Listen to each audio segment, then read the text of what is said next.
Thank you, Rabinder, for getting us those details. Now, days after India and US announced a framework for an interim agreement, the White House released a fact sheet showing that New Delhi will eliminate or reduce tariffs on American industrial goods, a wide range of food and agriculture products. It's also interesting to note that US retreated on their claims that New Delhi would reduce tariffs on certain pulses. My colleague Sumita joins in with more details on this. Sumita, what's happening and why this U-turn? Sumita?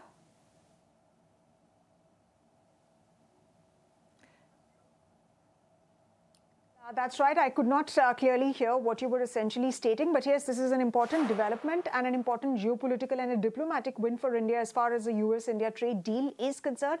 Why I say that is because of the fact that while the initial joint statement had some clauses with respect to Agri not being included in the kind of deals that will be done between both the sides, and after that it was changed. And now we do see that from the fact sheet that the United States issued yesterday, the word agriculture is part of what India is opening up for the US market. That word has been ejected again. That word has been removed again. The second aspect with respect to this particular White House fact sheet is concerned is the fact that it has also redacted on the $500 billion worth of claims. It had said that India had made commitments.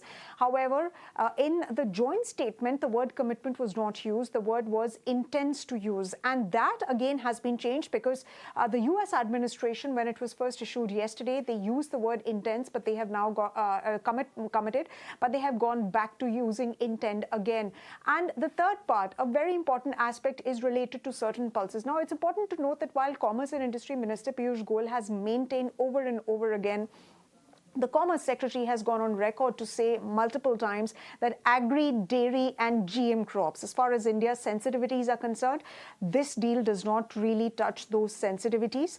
And the joint statement did reflect that fact. And of course, after that, we were also given some more details by Minister Piyush Goyal. He stated that, wheat, whether it's related to jowar wheat and certain other crops, were kept out of this particular trade deal. Agri, dairy, all of these were kept out.